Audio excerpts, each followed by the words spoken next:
Hello friends, পশ্চিমবঙ্গে এই ভোটের বাজারে সবাই কিছু না কিছু পেল।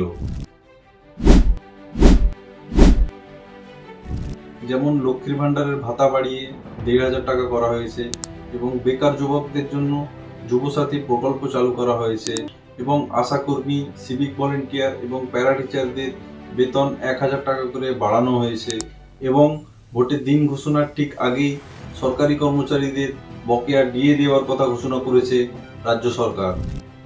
কিন্তু একটা শ্রেণীর চুক্তিভিত্তিক কর্মচারী, সেটা ভিআরপি থেকে শুরু করে রাজ্যের আইসিটি 6th and 7th পেজের চুক্তিভিত্তিক কর্মচারীরা এবং রাজ্যের সমস্ত আইটি পার্সোনেল এবং আরও অনেক চুক্তিভিত্তিক বা অস্থায়ী কর্মচারীরা আবারও অদৃশ্য থেকে গেল। অথচ এই চুক্তিভিত্তিক কর্মচারীরাই দিনের পর দিন কাজ করে যায়, না কোনো তাদের থাকে আসার আলো এবং না কোনো প্রশংসা। কিন্তু দপ্তরে কাজের যে দায়িত্ব, সেই দায়িত্ব সবসময় কাঁধে বয়ে নিয়ে বেড়াতে হয় এই চুক্তিভিত্তিক বা অস্থায়ী কর্মচারীদের। পশ্চিমবঙ্গ রাজ্য সরকারি কর্মচারী ফেডারেশন এই ইউনিয়নের কথা মতো যে সমস্ত চুক্তিভিত্তিক বা অস্থায়ী কর্মচারীরা নীরবে সরকারের পাশে থাকলো এবং সমস্ত সম্মেলনে ভিড় করলো এই চুক্তিভিত্তিক বা অস্থায়ী কর্মচারীরা, সেই সমস্ত চুক্তিভিত্তিক কর্মচারীরাই হয়ে গেল বঞ্চিত। এবং অন্যদিকে যারা সরকারের বিরুদ্ধে গিয়ে বিকাশ ভবনের সামনে প্রতিবাদ করলো, আন্দোলন করলো এবং নবান্নের সামনে আন্দোলন করলো, তাদের বেতন বৃদ্ধি করা হলো। অর্থাৎ যারা আন্দোলন করলো তাদের কণ্ঠস্বর পৌঁছালো সরকারের কাছে, আর যারা ফেডারেশনের কথা মতো নীরবে থাকলো, সরকারের পাশে থাকলো এবং সমস্ত সম্মেলনে ভিড় করলো, তারা বঞ্চিত থেকে গেল।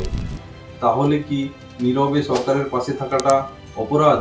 কাজের সময় এই শ্রেণীর চুক্তিভিত্তিক কর্মচারীরা অনেক দরকারি হয়ে ওঠে, কিন্তু অধিকার দেওয়ার সময় এই চুক্তিভিত্তিক কর্মচারীরাই অদৃশ্য হয়ে যায়।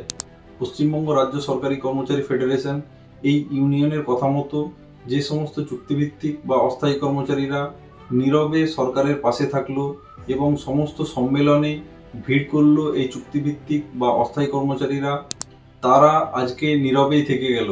অথচ সরকারি কর্মচারীদের জন্য সেক্রেটারিয়েট পোস্ট বেড়েছে, ডিরেক্টরেট কমন ক্যাডার হয়েছে, হেলথ স্কিম হয়েছে এবং সর্বশেষে ভোট ঘোষণার আগে রাজ্যের সরকারি কর্মচারীদের জন্য বকেয়া ডিএ দেওয়ার কথাও ঘোষণা হয়েছে। অতএব প্রশ্নটা থেকেই গেল, এই কর্মচারীরা যারা নীরবে সরকারের পাশে থাকলো, তাদের এই নীরবের যে লড়াই, সেই লড়াই কি কখনো স্বীকৃতি পাবে? আপনারা যারা আমার ভিডিও দেখছেন এবং আপনি যদি একজন চুক্তিভিত্তিক বা অস্থায়ী কর্মচারী হন, আপনার ব্যক্তিগত কি মতামত, সেই মতামত অবশ্যই এই ভিডিওর কমেন্ট বক্সে কমেন্ট করে যাবেন। অনেক ধন্যবাদ, ভালো থাকবেন, দেখা হবে পরের ভিডিওতে।